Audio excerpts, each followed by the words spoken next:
নমস্কার, শুভ সন্ধ্যা। অপরাজেয় কথাশিল্পী শরৎচন্দ্র চট্টোপাধ্যায়কে তার ২০০ বৎসরে আমার সশ্রদ্ধ প্রণাম এবং উপস্থিত সকলকে শুভেচ্ছা জানিয়ে আমি শুরু করছি। West Bengal political science association কর্তৃপক্ষকে ধন্যবাদ জানাই আমাকে আজকে বলার সুযোগ করে দেওয়ার জন্য। আচ্ছা, শোনা যাচ্ছে তো? না আমি কি হেডফোন লাগাবো, না এটাতে শোনা যাচ্ছে? শোনা যাচ্ছে। শোনা যাচ্ছে, আচ্ছা। তাহলে এবারে আমি আলোচনায় আসছি। আজকে আমার আলোচ্য বিষয় হচ্ছে শরৎ সাহিত্যে নিম্নবর্গের অবস্থান। এবার এই মূল আলোচনায় আসার আগে আমি আরো দুটি বিষয়ে আলোকপাত করতে চাই। যেই দুটি বিষয় মধ্যে দিয়ে আলোচনা এগোলে আমরা নিম্নবর্গের অবস্থান শরৎচন্দ্রের চিন্তা ভাবনায় কিভাবে প্রভাব বিস্তার করেছিল সেটা আমরা পরিষ্কার বুঝতে পারবো। শরৎচন্দ্র চট্টোপাধ্যায় বাংলা সাহিত্যের একজন সার্থক উপন্যাসকার, আমরা সকলেই জানি। কিন্তু আর তার পাশাপাশি তার কিছু ছোট গল্প, কিছু প্রবন্ধ এবং 3টি নাটক আছে। নাটক 3টি অবশ্য তার উপন্যাসেরই থেকেই তিনি নাটকগুলি নির্মাণ করেছিলেন। এই হচ্ছে, কিন্তু প্রধানত আমরা শরৎচন্দ্রকে চিনি তার উপন্যাস এবং কয়েকটি খুব বিখ্যাত ছোট গল্পের মধ্যে দিয়ে। আমরা দেখি যে তার প্রত্যেকটি রচনাতে সমকালীন সমাজ খুব বিশ্বাসযোগ্যভাবে প্রতিফলিত হয়েছে। তার মানে তিনি একজন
উম, না- এতে নাটকে রূপ দিয়েছিলেন।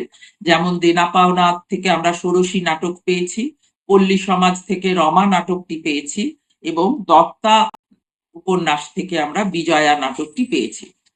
তবে এবার রবীন্দ্রনাথের কথা যদি বলি, রবীন্দ্রনাথের উপন্যাসের ধারাও একেবারে আলাদা।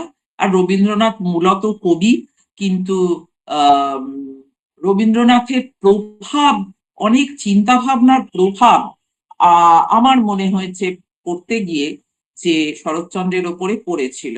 তার মধ্যে আমি একটি উদাহরণই দিচ্ছি, যে পল্লী সমাজের যে আহ নায়ক চরিত্র রমেশ, সেই রমেশের মধ্যে দিয়ে শরৎচন্দ্র যে পল্লী সমাজের সংস্কার এবং উন্নয়নের কথা ভাবছেন, আমরা অবশ্যই বুঝতে পারি যে রমেশের চিন্তা বা রমেশের মুখ দিয়ে শরৎচন্দ্র যে কথাগুলি উচ্চারণ করছেন, সেই ইচ্ছা বা সেই পরিকল্পনাগুলি শরৎচন্দ্রের নিজেরই নিশ্চয়ই ছিল।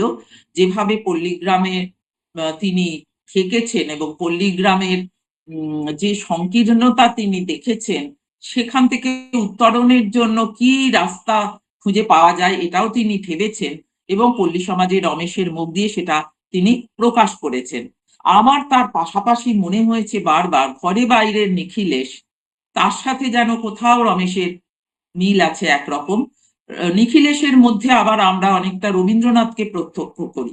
কাজে সেদিক থেকে গ্রামোন্নয়নের চিন্তার ক্ষেত্রে শরৎচন্দ্রের সঙ্গে রবীন্দ্রনাথেরও চিন্তার যেন একটা সাদৃশ্য আমরা দেখতে পাই। এইভাবে বঙ্কিমচন্দ্র একদিক থেকে এবং রবীন্দ্রনাথ আরেক দিক থেকে শরৎচন্দ্রের চিন্তাকে সমৃদ্ধ করেছিলেন। তাহলে এটা হচ্ছে এইভাবে রবীন্দ্রনাথের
অনুপস্থিত জমিদাররা বেশিরভাগ সময়ই গ্রামে বিশেষ থাকতেন না।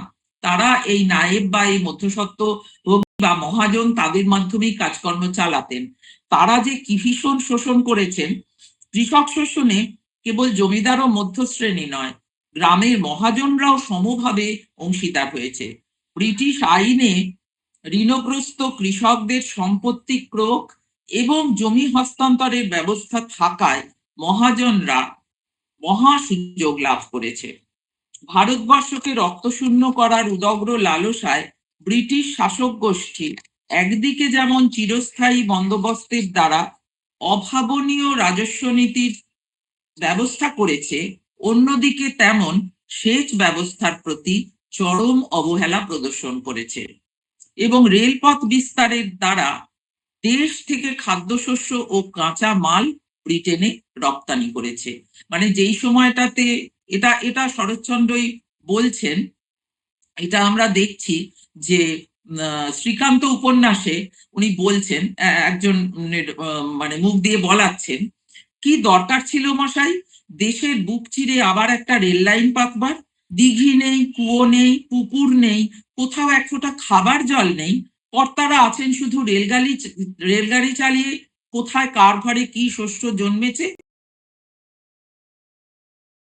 চন্দ্র লক্ষ্য করেছিলেন যে সেচ ব্যবস্থার প্রতি চরম অবহেলা, অথচ রেলপথ স্থাপনের দ্বারা কৃষিজীবী মানুষের সর্বস্ব লুণ্ঠনের ব্রিটিশ অপপ্রয়োগ তিনি লক্ষ্য করেছিলেন। এই যে নিম্নবর্গ যাদের কথা আমরা বলছি, তাদের ব্রিটিশরা আরো নিচে ঠেলে দিয়েছিল এই ধরনের শোষণের দ্বারা। শরৎচন্দ্র সাম্রাজ্যবাদী পরদেশ শোষণকারী ইংরেজদের যেমন ঘৃণা করতেন, তেমনই ঘৃণা করতেন স্বদেশের উপরতলার শোষণকারীদের। ধনী হওয়ার একমাত্র পন্থা অবলম্বন করেই শরৎ সাহিত্যের বিভিন্ন ব্যবসায়ী জমিদার চরিত্র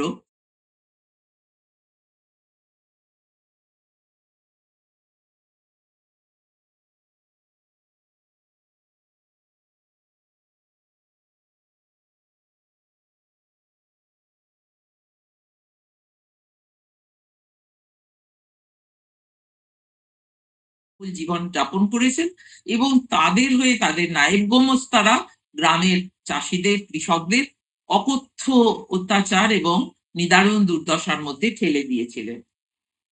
এই ধনী হওয়ার একমাত্র এই নতুন জমিদার শ্রেণী শহরের অধিবাসী, গ্রামের উন্নতি কিংবা কৃষক জীবনের সুখ দুঃখের সঙ্গে তাদের কোনো প্রত্যক্ষ সম্পর্ক নেই। জমিদারির আয়ের উপর নির্ভরশীল হলেও তারা গ্রামে থাকেন না। শহরে বিলাসবহুল জীবনযাপনের জন্য মধ্যস্বত্বাধিকারীদের মাধ্যমে প্রজা শোষণের দ্বারা নিয়মিতভাবে রসদ সংগ্রহ করাই হলো নয়া ভূস্বামী গোষ্ঠীর একমাত্র কাজ। এই অনুপস্থিত জমিদারদের শরৎচন্দ্র পাঠকদের সামনে হাজির করেছেন। দত্তা উপন্যাসে কৃষ্ণপুরের জমিদার বনমালী, অনুরাধা উপন্যাসে গণেশপুর গ্রামের জমিদার হরিহর ঘোষাল, বরদিদি উপন্যাসে পূর্ববঙ্গের জমিদার ব্রজনাথ লাহিড়ী, সকলকেই আমরা দেখতে পাচ্ছি তারা কলকাতাবাসী।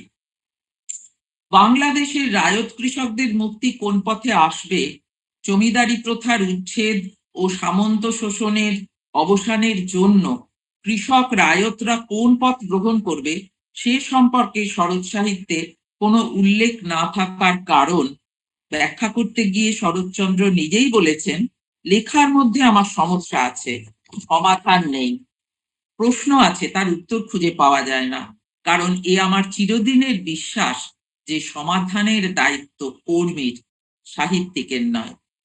আচ্ছা, এবার আমরা দেখছি যে উনি এই বিষয়টি সম্পর্কে খুব সচেতন ছিলেন যে এই গ্রামের মানুষ, নিম্নবর্গের মানুষদের শোষণ কিভাবে এবং কারা করছে।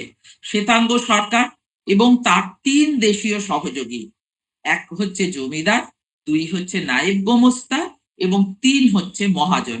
এই 3টে শ্রেণী শ্বেতাঙ্গ সরকারকে সাহায্য করছে। তাদের অত্যাচার, উৎপীড়ন এবং অসহায় কৃষক প্রজাদের রক্তক্ষরণের ইতিহাস উদ্ভাসিত হয়ে উঠেছে সমস্ত শরৎ সাহিত্যে। শরৎচন্দ্রের বিভিন্ন রচনায় আমরা জমিদারদের শ্রেণী চরিত্র চিনতে পারি। দেনা পাওনা উপন্যাসে চণ্ডীগড় গ্রামের জমিদার জীবানন্দ চৌধুরীর দৈনন্দিন জীবনযাত্রায় উদ্ধৃতির মধ্যে মাংস, মদের বোতল ও আনুষঙ্গিক আরো একটা বস্তু ছিল প্রধান অবলম্বন। উদ্ধৃতি শেষ। পাইক বরকন্দাজদের দিয়ে বলপূর্বক বহু গৃহস্থ কন্যাকে ছিনিয়ে এনে তাদের ভোগ করতেও ইতস্তত বোধ করেন না। ভালো না লাগলে চাকরদের দিয়ে দেন। তিনি বহু প্রজাকে এরই মধ্যে মেরে পুঁতে ফেলেছেন। এইভাবেই দমন পীড়ন চালিয়ে জমিদার প্রজাদের শাসনে রাখেন। বামুনের মেয়ে উপন্যাসে গোলক চাটুর্যে গ্রামের জমিদার, তিনি দক্ষিণ আফ্রিকায় ছাগল ও ভেড়া চালান দিবার গোপন কারবারে লিপ্ত। সুদের কারবারও তার আছে। বিপ্রদাস উপন্যাসের বলরামপুর গ্রামে ছোট বড় অনেকগুলি তালুকদার ও সম্পন্ন গৃহস্থের বাস। প্রজাশোষণই ছিল জমিদারির ভিত্তি। মহেশ গল্পে জমিদার শিবচরণ বাবু, তার গ্রামের নাম কাশীপুর। উদ্ধৃতির মধ্যে গ্রাম ছোট, জমিদার আরো ছোট, তবু দাপটে প্রজারা টু শব্দ করতে পারে না, এমনই প্রতাপ। উদ্ধৃতি শেষ। উপন্যাসগুলির মধ্যে বিপ্রদাসের দ্বিজদাস এবং পল্লী সমাজের রমেশ উভয়েই জমিদারি শোষণের বিপক্ষে দাঁড়িয়েছে, তবে দ্বিজদাসের তুলনায় রমেশ অধিকতর সক্রিয়। নানাবিধ কৌশলে অর্থ অপহরণ ছাড়াও জমিদাররা প্রজাদের উপর অকথ্য দৈহিক নির্যাতন করতেন। রেভারেন্ড আলেকজান্ডার ডাফ বলেছেন, জমিদাররা চাষিদের কাছে ঠিক নিজেদের রাজা মহারাজার মতো মনে করেন।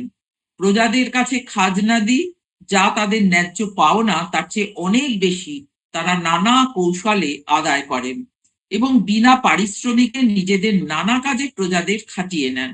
তাদের যে কত রকম অত্যাচার করেন তা বলে শেষ করা যাবে না। শরৎচন্দ্রের বিভিন্ন উপন্যাসে আমরা এই জমিদারদের সঙ্গেই পরিচিত হই। রায়ত শোষণে জমিদারদের মতো নায়েব গোমস্তারাও উৎসাহী ছিল।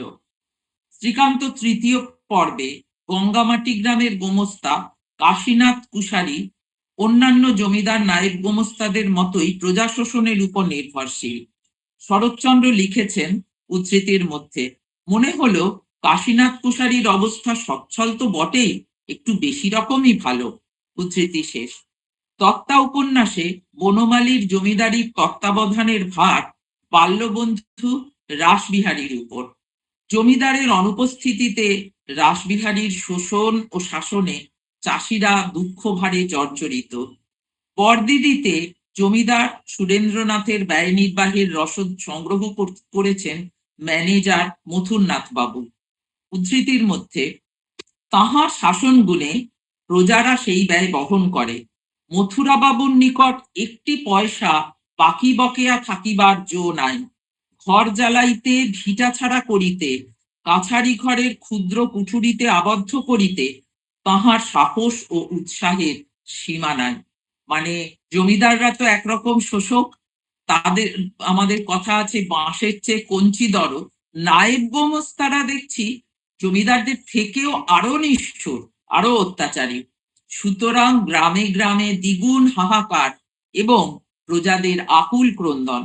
রায়ত খাতকদের তৃতীয় নিকৃষ্ট শত্রু হলো মহাজন। ব্রিটিশ পূর্বে মহাজনেরা ছিল সমাজের সেবক, ব্রিটিশ আইন তাদের সমাজের প্রভু হতে সাহায্য করলো। নয়া আইনের দৌলতে মহাজন ঋণগ্রস্ত কৃষকের জমি আত্মসাৎ করার অধিকার লাভ করল। মহাজন চরিত্র চিত্রণে শরৎচন্দ্র ঐতিহাসিক সচেতনতার পরিচয় দিয়েছেন। মহাজন সম্পর্কে তিনি মন্তব্য করছেন উদ্ধৃতির মধ্যে, পয়সাই ইহাদের অস্থির মাংস, পয়সার জন্য ইহারা করিতে পারে না এমন কাজ সংসারে নাই। নায়েব গোমস্তারা একরকম এবং তাদের সাথে পাল্লা দিয়ে আমরা পাচ্ছি মহাজনদের। শ্রীকান্ত চতুর্থ খণ্ডে কালিদাস মুখুজ্জে ছোটখাটো তালুকদার, গ্রামের অধিকাংশেরই তিনি মহাজন এবং দুর্দান্ত মহাজন। অনুরাধায় মসজিদপুরের ত্রিলোচন গাঙ্গুলি পেশা মহাজনী। মধ্য শ্রেণীর কাছে অন্যান্য পেশার তুলনায় মহাজনী পেশা পরম লোভনীয়।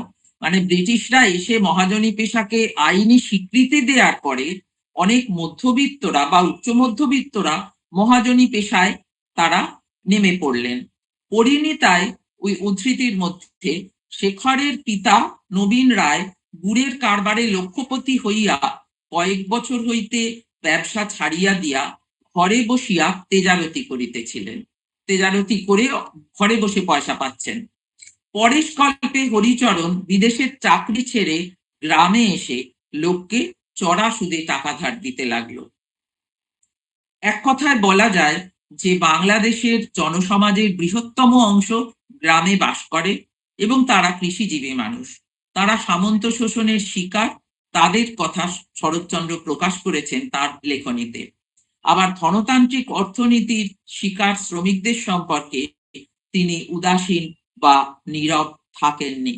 এদেশে শিল্প বিকাশের পথে শ্রমিক শ্রেণীর আবির্ভাব, সমাজ বিপ্লবে তাদের ভূমিকা, বিশ্বের শ্রমিক আন্দোলন ও রুশ বিপ্লবে তাদের অগ্রণী ভূমিকা ইত্যাদিও শরৎচন্দ্র গভীর মনোনিবেশের সঙ্গে অনুধাবন করেছিলেন। তা তার লাইব্রেরিতে রক্ষিত বইগুলি দেখলেই বোঝা যায়।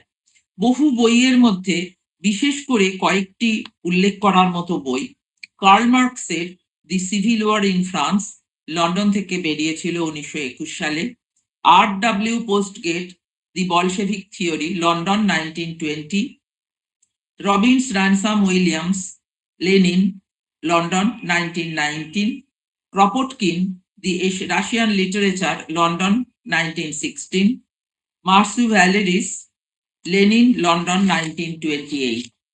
এই বইগুলির সব পাতায় শরৎচন্দ্রের দাগ দিয়ে টিকা টিপ্পনী লিখে পড়েছেন সেটার প্রমাণ আছে। প্রায় সব বইতেই শরৎচন্দ্রের সই এবং তারিখ আছে, এবং দেখলেই বোঝা যায় যে কত যত্ন করে উনি বইগুলি অধ্যয়ন করেছিলেন। ভারতের শ্রমিক আন্দোলন সম্পর্কে ওয়াকিবহাল থাকার জন্য তিনি তৎকালীন কমিউনিস্ট নেতা এস.এ. ডাঙ্গে সম্পাদিত দি সোশ্যালিস্ট পত্রিকার নিয়মিত পাঠক ছিলেন। শিল্প ও শ্রমিক সম্পর্কে তার প্রগাঢ় অধ্যয়ন ও বাস্তব অভিজ্ঞতা প্রতিফলিত হয়েছে তার সাহিত্যে। মহেশ গল্পটির মধ্যে সামন্ত যুগ থেকে বুর্জোয়া যুগে উত্তরণের আভাস স্পষ্ট। শেষকালে যখন মহেশ গফুর মিয়া নিজের জমি থেকে উৎখাত হয়ে প্রায় ছেড়ে দিয়ে শহরে যাচ্ছে কলকারখানায় কাজের জন্য, সেটা থেকে বোঝা যাচ্ছে যে মানে সামন্ত যুগ থেকে যে তখন আমাদের ধনতন্ত্রের আগমন হচ্ছে এমন পরিষ্কারভাবে না বললেও উনি যে ওনার যে এরকম একটা পশ্চাৎপট ছিল, লেখাপড়ার পেছনে তার যে মার্কস লেনিন পড়া ছিল, সেরকম একটা আভাস কিন্তু তার এই বক্তব্য থেকে আমরা পাই।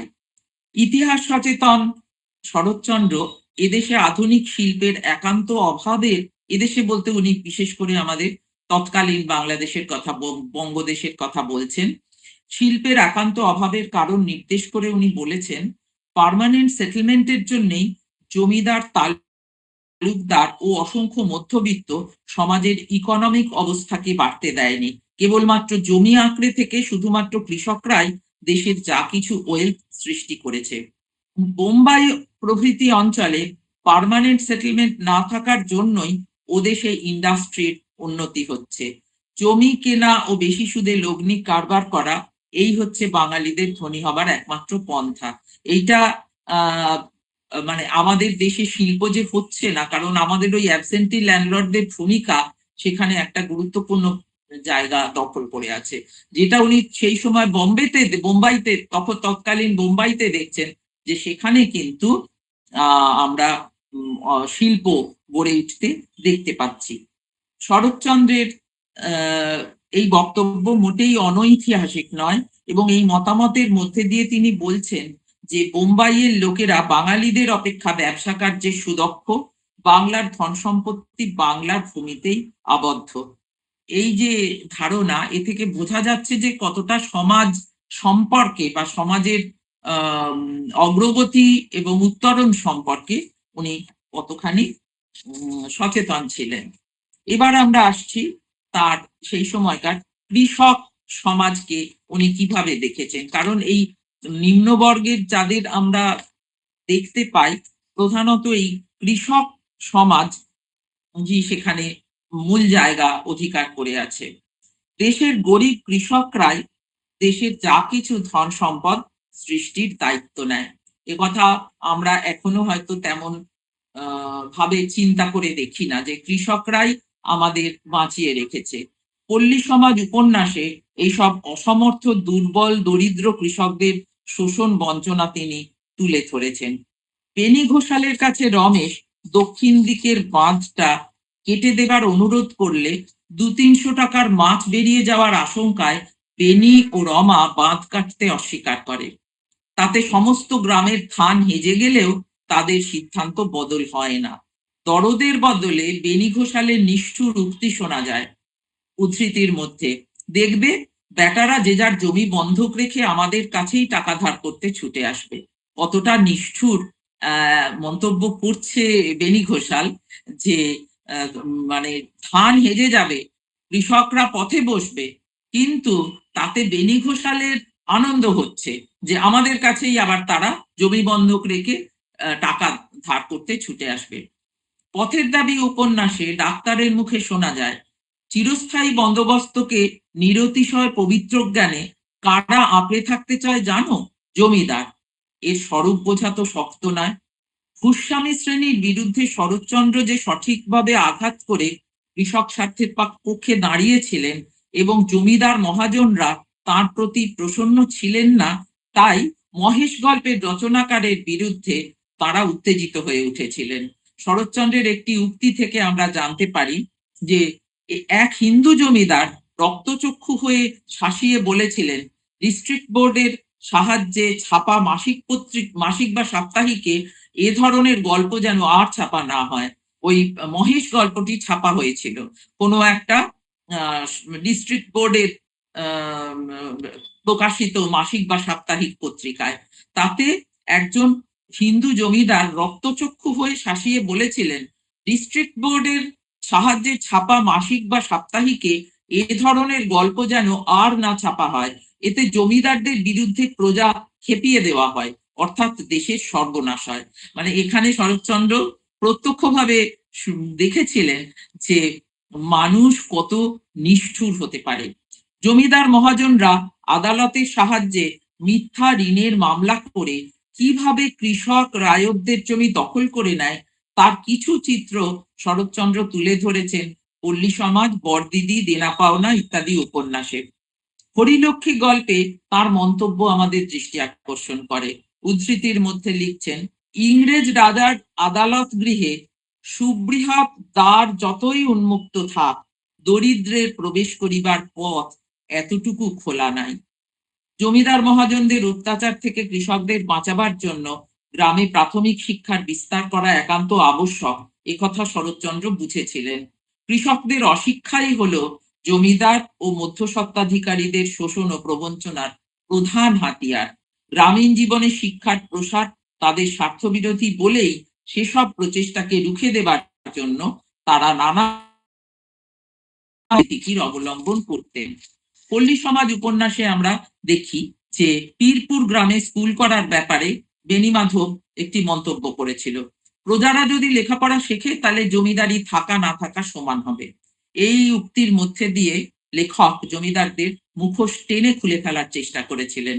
একজন সমাজ সচেতন লেখক হিসেবে শরৎচন্দ্র শিক্ষা বিস্তারের উপর সবসময় জোর দিয়েছেন। বাস্তব জীবনে ও গ্রামে শিক্ষার বিস্তারে শরৎচন্দ্রের প্রেরণা ছিল প্রচুর। তার উৎসাহেই সান্তাবেড়েতে প্রতিষ্ঠিত হয়েছিল শরৎচন্দ্র বালিকা বিদ্যালয়। গ্রামের মানুষের কুপমণ্ডুকতা, কুসংস্কার, দলাদলি, গোঁড়ামি প্রভৃতি তিনি দেখেছিলেন। এখানে তিনি সঠিক নেতৃত্বের প্রয়োজনীয়তা অনুভব করেছিলেন। যারা যথার্থ শিক্ষিত তাদের তিনি গ্রামে ফিরে এসে গ্রাম সমাজকে জাগিয়ে তোলার ডাক দিয়েছিলেন। এবারে এই হচ্ছে তার রাষ্ট্রনৈতিক যে চিন্তা চেতনা, সেটা নিয়ে আমরা আলোচনা করলাম। এবারে আমরা শিরোনামে যা দেওয়া হয়েছে শরৎ সাহিত্যে নিম্নবর্গের অবস্থান, সেইখানে আমি ঠুকছি। তবে এখানে মোটামুটি ভাবে আমি শরৎচন্দ্র তো কোথাও নিম্নবর্গ, সেই সময় সাবলটার্ন স্টাডিজ বলে কোনো কিছু তৈরিও হয়নি, নিম্নবর্গ কথাটিও তখন তৈরি হয়নি, আমরা পরিচিত ছিলাম না, শরৎচন্দ্রও পরিচিত ছিলেন না। নিম্নবর্গ বলতে আমি এখানে বুঝিয়েছি প্রধানত তথাকথিত জাতের ভিত্তিতে যারা একেবারে নিচু তলায় এবং যারা অত্যন্ত দরিদ্র, এই দুটো দিক থেকে যারা বঞ্চিত এবং শোষিত, তাদের কথা শরৎচন্দ্র কতটা দরদ নিয়ে তুলে ধরেছেন। শরৎ সাহিত্যে নিম্নবর্গের অবস্থান। সাবলটার্ন অর্থাৎ নিম্নবর্গ, এই ইংরেজি ভাষায় শব্দটি বিশেষভাবে ব্যবহৃত হয় সামরিক সংগঠনের ক্ষেত্রে। সাধারণ অর্থে ইংরেজিতে এর সমার্থক শব্দ হলো সাবঅর্ডিনেট। মার্ক্সীয় আলোচনায় এই শব্দটির ব্যবহার পাওয়া যায় ইতালির কমিউনিস্ট নেতা ও দার্শনিক আন্তোনিও গ্রামশির লেখায় বিখ্যাত কারাগারের নোট বইতে। পরবর্তীকালে বিভিন্ন আলোচনায় এই নিম্নবর্গ ধারণাটি উঠে এসেছে, যদিও বিষয়টি খুব জটিল এবং দুর্বোধ্যও বটে। তবু সাধারণভাবে আমরা দেখি উচ্চবর্গ নিম্নবর্গ ধারণার মধ্যে প্রভুত্ব অধীনতার ধারণাটি জড়িয়ে থাকে, আর সেই সঙ্গে চলে আসে দুটি পরস্পর বিরোধী চেতনার বৈপরীত্য। সাহিত্য সমাজের দর্পণ, এই প্রচলিত কথাটিকে আমরা যদি গ্রহণ করে নিই, তাহলে সাহিত্যিকের কলমে সমাজের শোষণের কথা নানাভাবে উঠে আসে। শরৎচন্দ্র চট্টোপাধ্যায় একজন সমাজ সচেতন লেখক, তাই সমাজের অবশ্যম্ভাবী শোষণের কথা উঠে এসেছে তার বিভিন্ন রচনার মধ্যে দিয়ে। সাবলটার্ন স্টাডিজের নিম্নবর্গ নিয়ে যেভাবে আলোচনা করা হয়েছে, সেই সংজ্ঞাকে পুরোপুরি অনুসরণ না করলেও ভারতবর্ষে নিম্নবর্গ বলতে তথাকথিত বর্ণাশ্রমের সর্বনিম্ন স্তরের মানুষ, দারিদ্র সীমার নিচে অবস্থিত মানুষ এবং ভিন্ন ধর্মের মানুষ, যাদের হিন্দু সমাজে অস্পৃশ্য করে দেখানো হয়, সকলের দুর্দশাকেই শরৎচন্দ্র একেবারে আন্তরিক দরদ দিয়ে তুলে ধরেছেন। এখানে আমি তিনটে ছোট গল্পের কথা বলছি: মহেশ, অভাগীর স্বর্গ এবং বিলাসী। আর উপন্যাসের মধ্যে দুটি উপন্যাসের কিছু অংশ আমরা আলোচনা করব: পল্লী সমাজ এবং শ্রীকান্ত তৃতীয় পর্ব।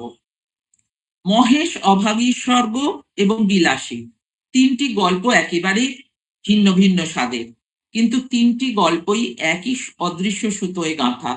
প্রতিটি গল্পই নিম্নবর্গের বঞ্চনার কাহিনী। বাংলার একেবারে অজ পাড়াগায়ে উচ্চবর্গরা তথাকথিত নিম্নবর্গের মানুষদের উপর কিভাবে অকথ্য অত্যাচার চালায়, তারই নির্মম কাহিনী বিবৃত হয়েছে তিনটি গল্পতেই। প্রথম গল্পটি মহেশ। শরৎচন্দ্রের মহেশ একটি অসাধারণ ছোট গল্প। এই গল্পটির সার্বজনীন আবেদন গল্পটিকে বিশ্ব সাহিত্যের দরবারে পৌঁছে দিয়েছে। এখানে গল্পের মূল চরিত্র গফুর তথাকথিত হিন্দু অন্তজ কিংবা দলিত নয়, কিন্তু সে মুসলমান। উচ্চবর্ণ হিন্দু সমাজে মুসলমানরাও অস্পৃশ্য নামে বলে পরিচিত বা বিবেচিত। তারপর সে যদি দিন দরিদ্র হয়, তাহলে তো তার বঞ্চনার সীমা পরিসীমা থাকে না। এই গফুর বাস করে কাশীপুর গ্রামের সীমানায়, পথের ধারে। উদ্ধৃতির মধ্যে, তার মাটির প্রাচীর পড়িয়া গিয়া প্রাঙ্গণ আসিয়া পথে মিশিয়াছে এবং অন্তঃপুরের লজ্জা সম্ভ্রম পথিকের করুণায় আত্মসমর্পণ করিয়া নিশ্চিন্ত হইয়াছে। উদ্ধৃতি শেষ। এরকম একজন অভাগা মানুষকে, মানে যার প্রাঙ্গণ এসে পথে মিশে গেছে, তার মানে কোথাও আব্রু নেই, তার পাঁচিল নেই, দেওয়াল নেই, সেরকম একজন অভাগা মানুষকে তর্করত্ন ডাকেন হারামজাদা, পাষণ্ড, ম্লেচ্ছ বলে।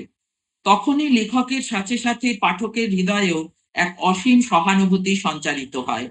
এইভাবে কাহিনীর সূচনাতেই লেখক সমকালীন সমাজে বঞ্চিত হতভাগ্য মানুষদের অবস্থানটি নির্দিষ্ট করে দেন। পাঠককে তিনি সেই ভয়ঙ্কর দুর্দশার মুখোমুখি দাঁড় করান। এইসব পদদলিত মানুষদের উপর ক্ষমতাবান মানুষরা কেমন অত্যাচার চালান।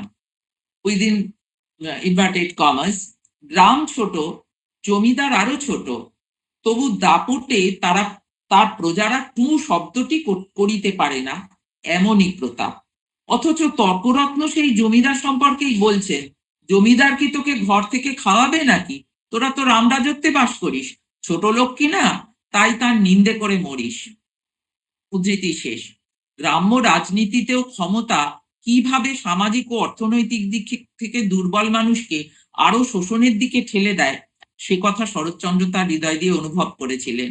এই আখ্যানে মূল চরিত্র গফুর এক আশ্চর্য মানুষ। মহেশের প্রতি তার যে ভালোবাসা, তার মধ্যে আমরা এক মহৎ মনকে আবিষ্কার করি। সে মহেশকে তার সন্তানের চাইতেও ভালোবাসে। তাই চলে যাওয়ার আগে সে তার শেষ সম্বল, জল খাওয়ার ঘটি ও ভাত খাওয়ার পিতলের থালাটি কন্যা আমিনাকে নিতে বারণ করে। ওতে তার আদরের মহেশের প্রায়শ্চিত্ত হবে। নিজের প্রয়োজনের কথা মাথায় না রেখে গফুরের এই আত্মত্যাগ তাকে এক আদর্শ মানুষের পর্যায়ে উন্নীত করেছে। একেবারে হতদরিদ্র হয়েও তার মনের উদারতা আমাদের মনকে স্পর্শ করে। অস্পৃশ্যতা আমাদের দেশের এক ভয়ঙ্কর অভিশাপ। গ্রামের দিকে এই অস্পৃশ্যতা আরো মর্মান্তিক। গফুরের কন্যা আমিনার জল আনার সময় সেই অমানবিক ছবির দিকে লেখক অঙ্গুলি নির্দেশ করেন।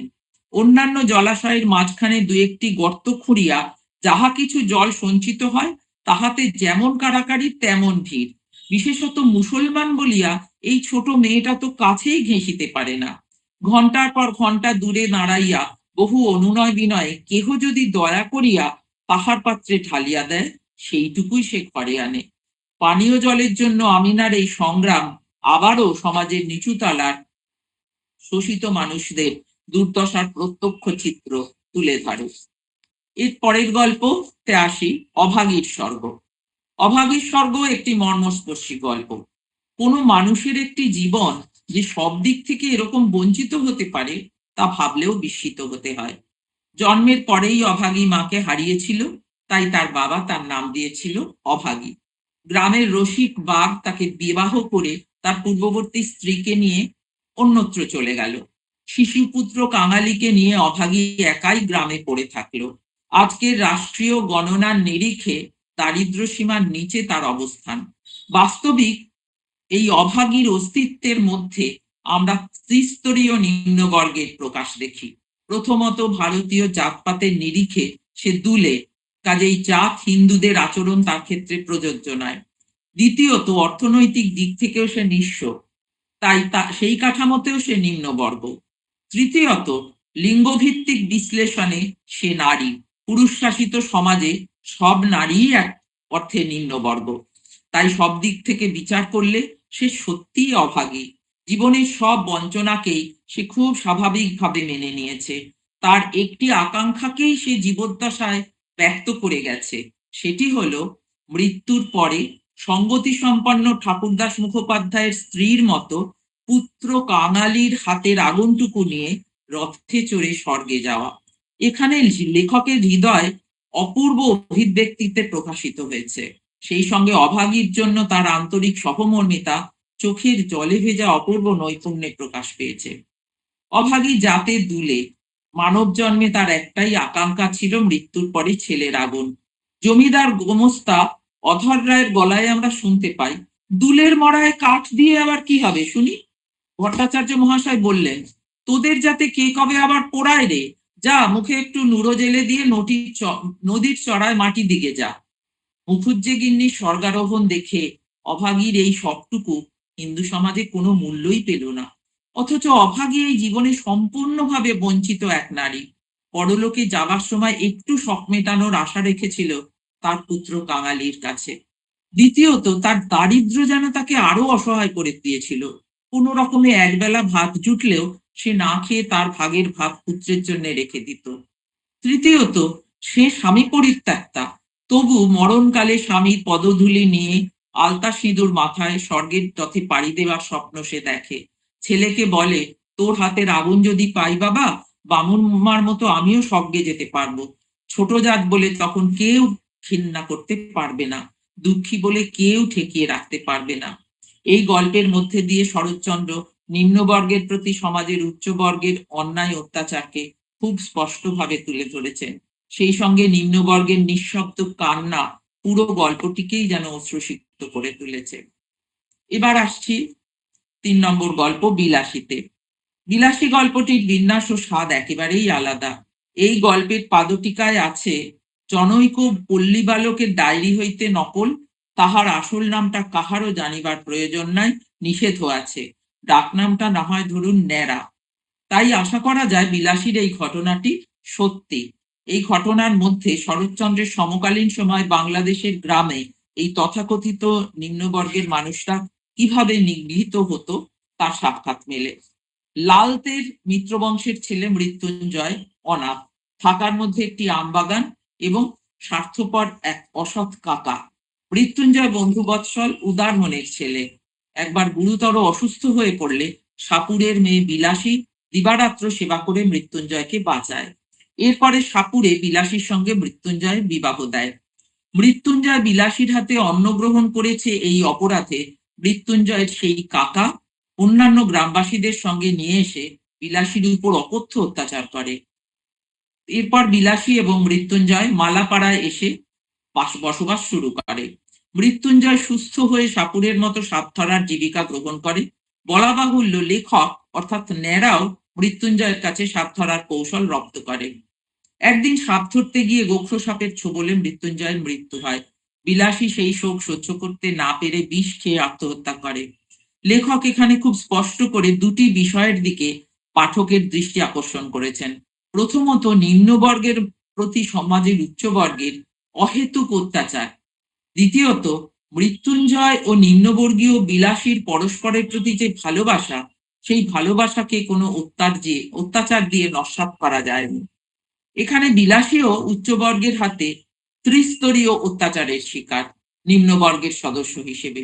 সেই সাপুরের মেয়ে, তাই তথাকথিত নিচু জাত, তার আর্থিক স্বাচ্ছল্য নেই, দারিদ্র তার 1 নম্বর অপরাধ। সে দুর্বল নারী, তাই অনায়াসে গ্রামের মাতব্বররা তার গায়ে হাত দেয়, চুলের মুঠি ধরে, কান ধরে, যত পরনাস্তি লাঞ্ছনা গঞ্জনার শিকার হয় সে। এইভাবে অভাগী এবং বিলাসী দুজনকেই আমরা দেখলাম ত্রিস্তরীয় বঞ্চনার শিকার। এবার আসছি পল্লী সমাজে। শরৎচন্দ্রের পল্লী সমাজ একটি অসাধারণ উপন্যাস। গ্রাম্য রাজনীতি প্রকৃত স্বরূপ এখানে প্রকাশিত হয়েছে। ঘটনার মূল কেন্দ্র কুয়াপুর, একটু হিন্দু প্রধান গ্রাম। সেই গ্রামের তথাকথিত নিচু জাত ও দরিদ্র মানুষদের উপর উচ্চবর্গের অন্যায় জুলুম ও অত্যাচার সেই প্রভুত্ব অধীনতার সম্পর্কটিকেই তুলে ধরে। এইসব শোষিত মানুষরা টিকে থাকার জন্য জেনে শুনে অন্যায়ের সঙ্গে আপোষ করে। এই উপন্যাসের নায়ক রমেশ শহর থেকে বড় হয়ে এসে এই গ্রাম্য রাজনীতির চক্রে পড়ে বিভ্রান্ত হয়। এখানে স্তরে স্তরে নিম্নবর্গকে শোষণ করার চক্রান্ত। রমেশের সেই নীচতা বুঝে উঠতেও অসুবিধা হয়। সাহিত্যিক হলেও শরৎচন্দ্র সেই শোষিতের সম্পর্কটিকে একেবারে নিখুঁতভাবে তুলে ধরেছেন। আবার হিন্দুদের মধ্যেও মুসলমানদের প্রতি অস্পৃশ্যতার মনোভাব যে তখনও অনেকটাই বিদ্যমান, সেদিকেও শরৎচন্দ্র আমাদের দৃষ্টি আকর্ষণ করেছেন। কুয়াপুরে জাতপাতের অজুহাতে হিন্দুদের যেভাবে হেনস্থা করা হয়, মুসলমান প্রধান পীরপুরের পরিস্থিতি অনেকটাই আলাদা। সেখানে হিন্দুদের নেতৃত্বে মুসলমান সন্তানদের গ্রামের স্কুলে ভর্তি হতে দেওয়া হয় না। মুসলমান সন্তানদের গ্রামের স্কুলে ভর্তি হতে দেওয়া হয় না, কিন্তু মুসলমান প্রজারা খাজনা দিয়ে বাস করে বলে হিন্দু জমিদারদের সঙ্গে বিবাদ করতে ভয় পায়। তারা নিজেদের আলাদা করে স্কুল করবে বলে রমেশের সাহায্য চায়। এখানে উপন্যাসের চরিত্রগুলির মধ্যে দিয়ে শরৎচন্দ্র যেন নিজের চিন্তা ভাবনাগুলিকেই প্রকাশ করেছেন। পীরপুরের মুসলমানদের মধ্যে কুয়াপুরের হিন্দুদের তুলনায় অনেক বেশি ঐক্য। উপন্যাসের নায়ক রমেশের ধারণা, হিন্দুদের ধর্ম ও সামাজিক অসমতাই হিন্দু সমাজের হিংসা বিদ্বেষের মূল কারণ।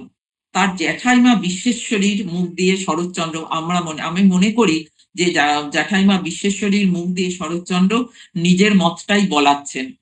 উদ্ধৃতির মধ্যে, মুসলমানদের মধ্যে এখনো সত্যকার একটা ধর্ম আছে, কিন্তু আমাদের মধ্যে তা নেই। যাকে যথার্থ ধর্ম বলে, পল্লীগ্রাম থেকে তা একেবারেই লোপ পেয়েছে।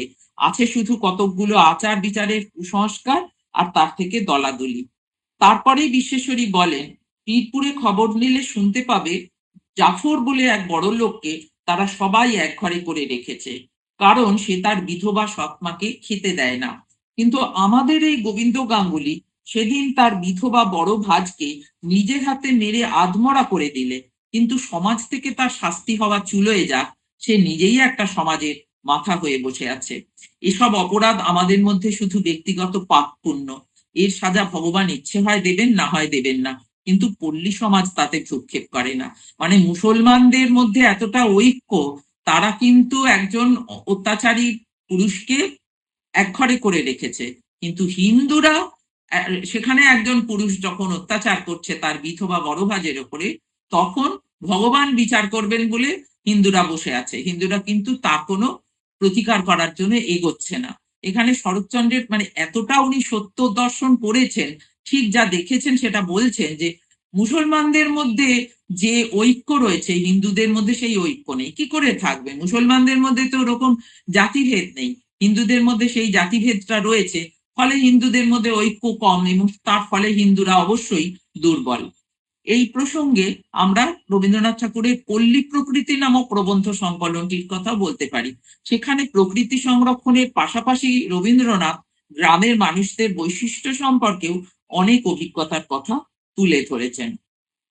নায়ক রমেশের আরো একটি কাজ আমাদের রবীন্দ্রনাথকে স্মরণ করায়। রমেশ লক্ষ্য করে দেখল যে হিন্দু মুসলমান দুই ধর্মের প্রজারাই হিন্দু মহাজনদের কাছে দেনার দায় ভারাক্রান্ত।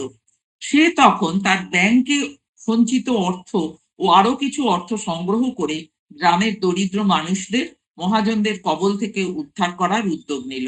এখানে আমাদের রবীন্দ্রনাথের কথা মনে পড়ে, যখন পূর্ববঙ্গে জমিদারি পরিচালনা করার সময় রবীন্দ্রনাথ এইভাবেই টাকা সংগ্রহ করে প্রতিশর কৃষি ব্যাংক স্থাপন করেন এবং পরে নোবেল প্রাইজ পাওয়ার পর সব টাকাটাই ওই স্থানে গচ্ছিত রাখেন। এইভাবে তথাকথিত নিম্নবর্গের মানুষদের প্রতি তাদের এই আন্তরিক ইচ্ছা ও উদ্যোগ আমাদের অভিভূত করে। আমি বললাম না যে ওই রমেশের মধ্যে দিয়ে শরৎচন্দ্র বেরিয়ে আসছেন আর নিখিলেশের মধ্যে দিয়ে রবীন্দ্রনাথ বেরিয়ে আসছেন।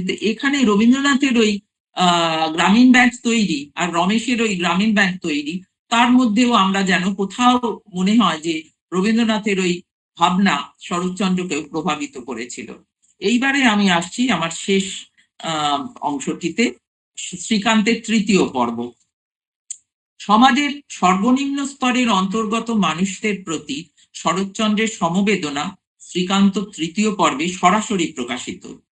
এখানে গঙ্গামাটি গ্রামে এসে লেখক শ্রীকান্ত এইরকম মানুষজনদের একেবারে সামনে থেকে দেখতে পেলেন। বস্তুত দুই ঘর বাড়িজীবী আর এক ঘর কর্মকার ব্যতীত গঙ্গামাটিতে জলচরণীয় আর কেউ ছিল না। গ্রামের সংখ্যাগরিষ্ঠ মানুষই ডোম আর বাউরি। বাউরিরা বেতের কাজ করে এবং ডোমেরা চাঙারি, কুলো, চুপড়ি ইত্যাদি তৈরি করে জল নিকাশি বড় নালার ওই পারে অবস্থিত পোড়ামাটি গ্রামে জলের দামে বিক্রি করে। সেই পোড়ামাটি গ্রামে অনেক ঘর ব্রাহ্মণ, কায়স্থ ও অন্যান্য জাতের মানুষ বসবাস করে।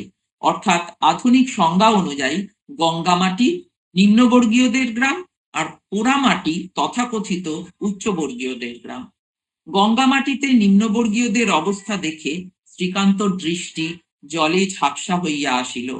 মানুষগুলো এত গরিব যে ঘর ছাওয়ার খড় জোগাড় করার সঙ্গতি নেই বলে তারা প্রাণপণ চেষ্টা করে ছোট ছোট ঘর বানাতে, তবুও পর্যাপ্ত খড় তারা জোগাড় করতে পারেনি, এমনই সীমাহীন তাদের দারিদ্র। এই দরিদ্র মানুষদের প্রায় কারোরই এক ছটাক জমি জায়গাও নেই। আবার অন্যদিকে তারা উচ্চবর্গের কাছে অসুচি, অস্পৃশ্য। জীবনের কাছে অথবা দেশের কাছে এদের কিছুই চাওয়ার নেই।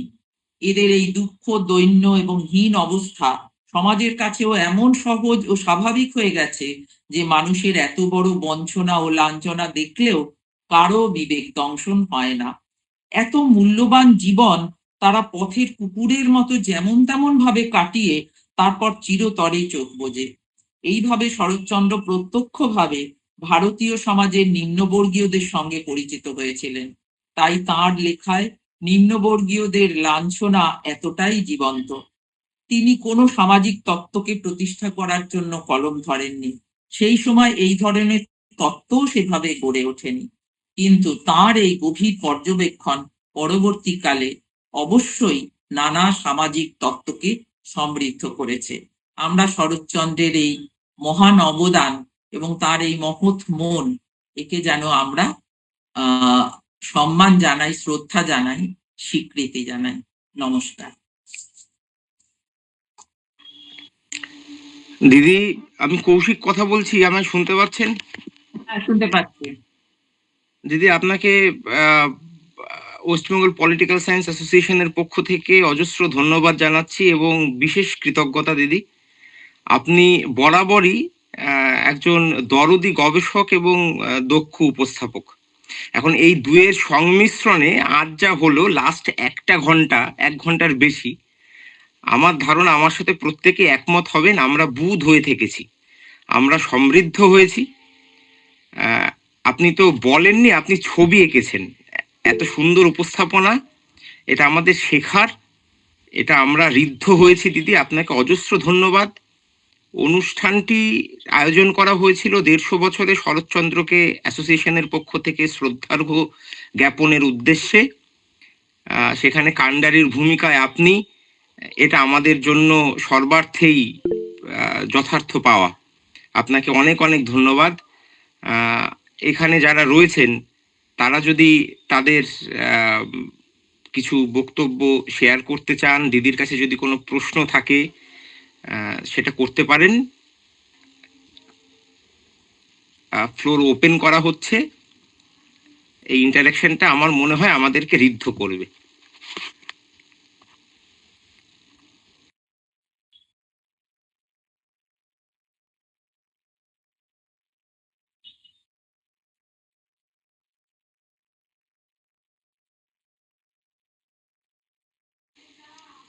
আমার মনে হচ্ছে রথীন্দ্রনাথ স্যার বোধহয় কিছু একটা বলতে চাইছেন, কিন্তু কোনো টেকনিক্যাল প্রবলেম হচ্ছে স্যার।